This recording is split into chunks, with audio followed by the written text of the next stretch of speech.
So here's a roadmap of the presentation. First of all, I'll talk about a standard. I won't repeat the name because most people do not like to try to learn the number of a standard, but it's from a very large standards body, an international standards body called ASTM. And the whole approach to these labels is to use a standards-based approach, because otherwise, why would we use this set of labels or that set or a third or a fourth or a fifth? How could we possibly get some consistency in the way that people use labels unless we use a standards body to decide on them? We'll talk about verified versus unverified and why I consider the implementation of labels, which I hope will be very soon, to be a triple win. I'll talk about how we have come up with some potential icons to go with the labels, although they have not yet gone through the Patent and Trademark Office, so we don't know whether they'll be allowed. And then some homework, of course, since I'm an emeritus professor of linguistics. No lecture is complete without some homework for the attendees. So this ASTM standard is the third edition, and it includes pre-production, production, and post-production, the phases of a translation project, all translation projects, human or machine, or some combination thereof. In the pre-production phase, we include the question, what is a qualified professional translator? A very important question, actually, as you'll see. And in the post-production phase, the standard talks about labels, recommends putting labels on translation output. And at the time of the finalization of the standard last year, discussions were ongoing. It was anticipated that there would be updates to these labels. They may not be the final ones. And indeed, there has been subsequent discussion, and there's actually a link in the standard to a page where you go here for further updates about the labels. That's how sure we were that they were not final at that point. Verified versus unverified. This distinction we have come to after several presentations, several meetings, and an official meeting of ASTM in July as the key distinction that we feel is important in the labels, whether it's been verified, the output has been verified by a qualified professional translator or not. There are many other factors that could be involved in labels, but these, we feel, this distinction is the crucial one.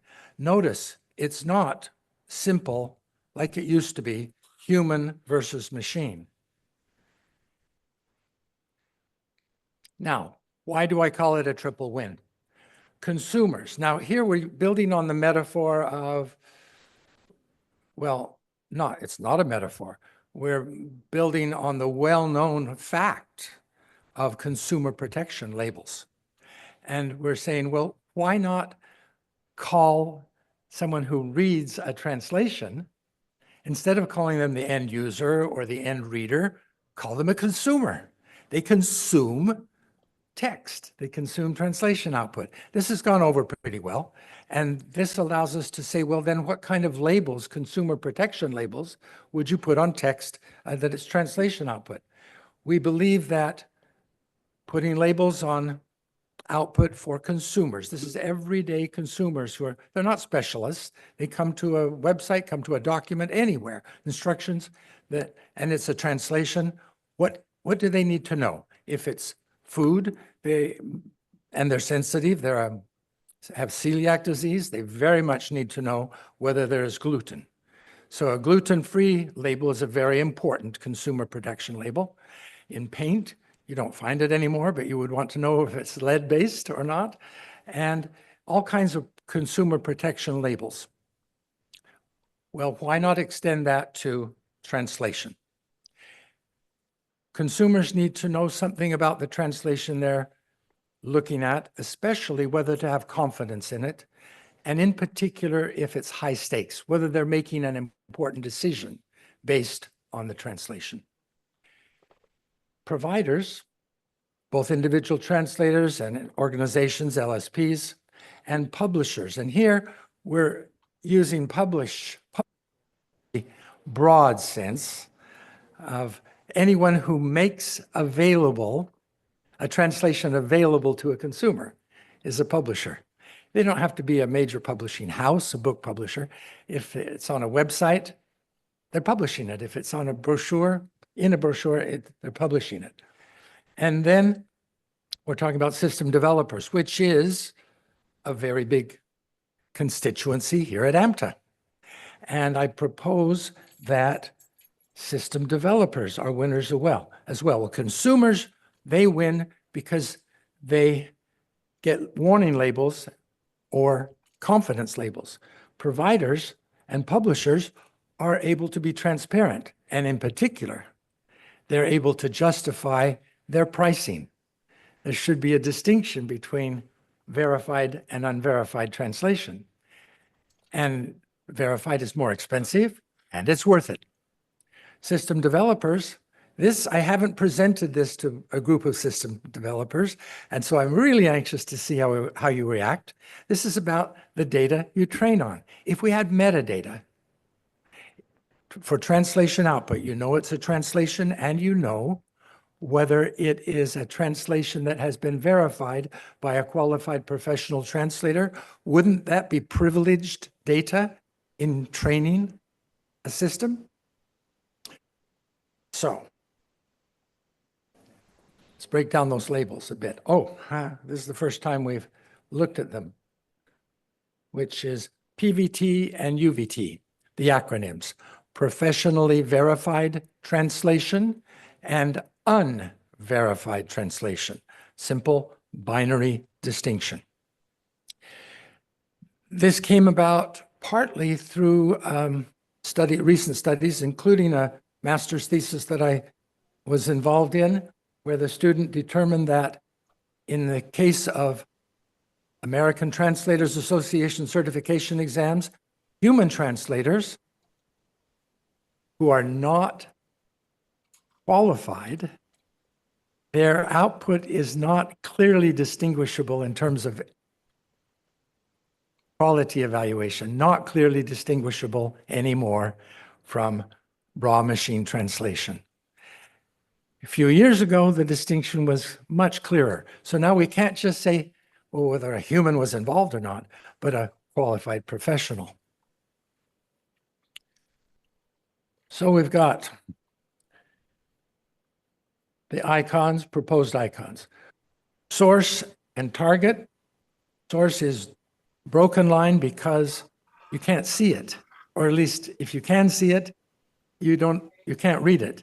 And if you can read it, why are you looking at the translation unless you're doing a literary analysis or something? The correspondence between source and target. Here, we're making a value judgment. We're saying that it's more likely that if a qualified professional has verified it, the correspondence can be trusted more. That they've looked at the specifications, which they don't share with the consumer. They don't know about specifications, but the translator does, or should. The requester and provider should have negotiated them. And the correspondence between source and target has been verified, whether it's a translation from scratch, whether it's a revision in the sense of the ISO translation standard, one human revising another, 4 eyes, or if it's post-editing of machine translation. We're grouping all those together because further distinctions at this level is too much for the consumer. So here, yes, there's a value judgment. If there is no verification, then you should exercise some caution. Now, it's not clear whether we can use the check mark and the warning triangle in a trademark, actually a certain kind called a certification mark. We've consulted with an intellectual property attorney, and the results are inconclusive until we actually send it to the Patent and Trademark Office. So we may have to modify those icons somewhat. So here are the icons, proposed icons, at this point in time for professionally verified translation and unverified translation. Here's how they would be used. Look at the upper right-hand corner. Try to make them fairly unobtrusive. And you look at a document, you might want to know whether it's PVT or UVT. Now let's look at the factors: the process used to produce the translation, the qualifications of the human involved, and accountability. This is a chart which would take quite a bit of time to explain in detail, but basically it deals with the first two factors: the process, which I've mentioned, the qualifications, and two kinds of qualifications based on two international standards. One thing we were sure of, we didn't want to reinvent what it is to be a qualified professional. So we're basing this on existing international standards. And if you have more questions about this, the person who helped develop the graphic, that's Arl Lamel, is in the audience.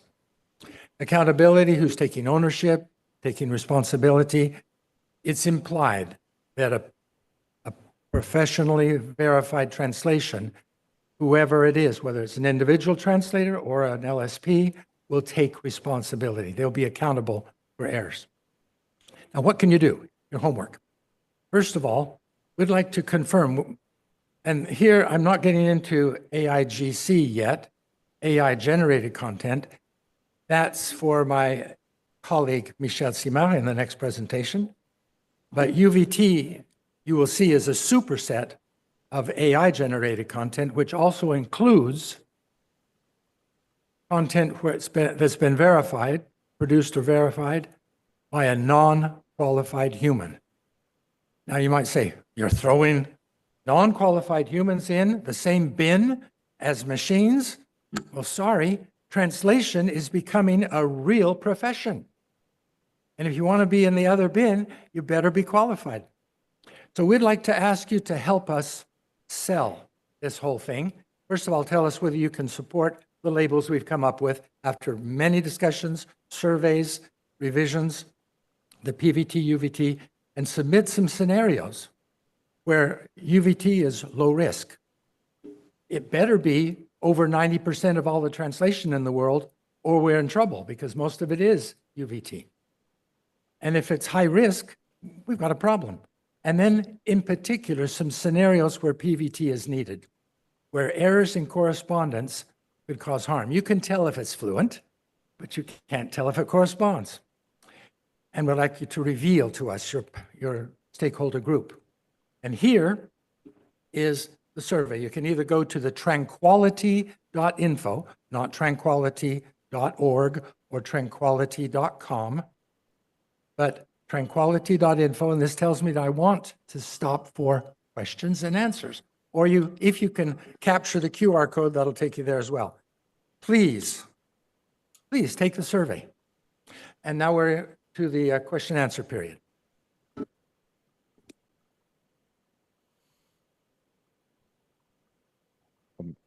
Question: would you be open to widening the spectrum of the options for PVT versus UVT? Examples would be translation performed by a professional translator but a non-subject matter expert. Another scenario would be light post-editing. So quite often, like in our practice, light post-editing is involved, so it has to be identified as one or another.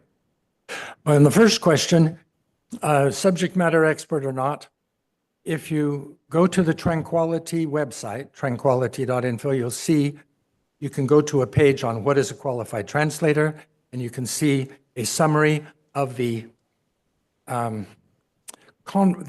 combination of these two international standards, where we've identified 6 areas of competence that are required to be for somebody to be qualified. And one of them is subject matter expertise. So if the person verifying the translation is not a qualified subject matter expert, it cannot be PVT. That's a partial answer.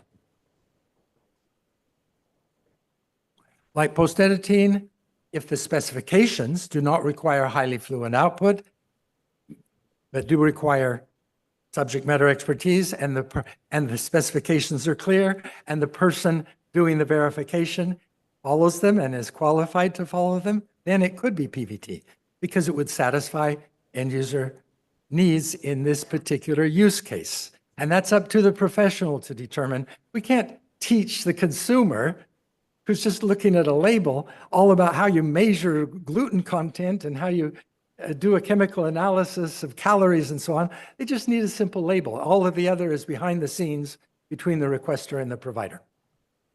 Yes. Hi, Alan.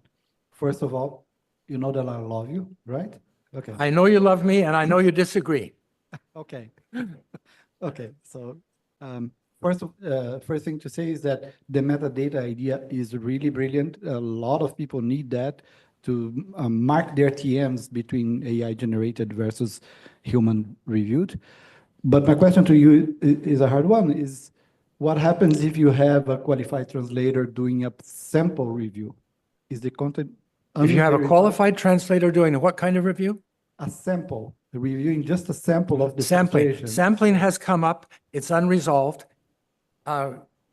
Current thinking is that you would mark sections of a translation, and if the section was reviewed, then it could be PVT, but not the whole document. Okay, I have a comment from Natalia Levitina online. I think it's just a comment. Thank you very much. Great proposal. Great proposal. I think in many cases, the reason there is a need for a label is related to legal regulations and making sure no claims can be made against the publisher when inaccuracies are in place. It would be great to have a legally approved disclaimer text linked to a UVT label, which could serve as a basis for all the legal terms out there, all the legal teams out there. Do you have a comment on this, having a legally approved disclaimer linked to the UVT label? Yes, that is in the plan. So if we get the labels, the acronyms, the full names, the icons, some combination, to become certification marks, which is a special type of trademark, so we can control their use, so that if somebody puts, the main thing for the International Federation of Translators is to avoid someone marking something PVT when it shouldn't be. But talking about UVT, yes, if they mark it UVT, it could be a strategy for transparency and to avoid lawsuits, in which case we would commission an intellectual property firm to come up with a standard disclaimer text. Okay, my own question, by the way, Alan. The last question Already? is how are you going to motivate people to label things as UVT? And the context is this. I can see that you want to be able to label it PVT because, yeah, you can charge more and people can know, but there are so many people out there, and there's so much more, as you said, the percentage of translations is so broad across anything that's UVT. Why not just have a PVT label and then have nothing? Why have a UVT label? And how are you, and even if you say, well, we want that anyhow because of the disclaimers, but how are you going to motivate people to actually provide UVT labels when PVT labels have a motivation? I think you've already given the primary motivation, and that is to avoid lawsuits. By default, it could just be UVT. Well, that's actually a question that has come up many times, but do we really want to have a default? Okay, I guess, okay, if when PVT is widely implemented, then you can say if it's not PVT, you can assume that it's UVT. This will, after another few thousand hours of effort trying to get these labels implemented, we should have a discussion along those lines. But this leads us right, what a segue into the next presentation.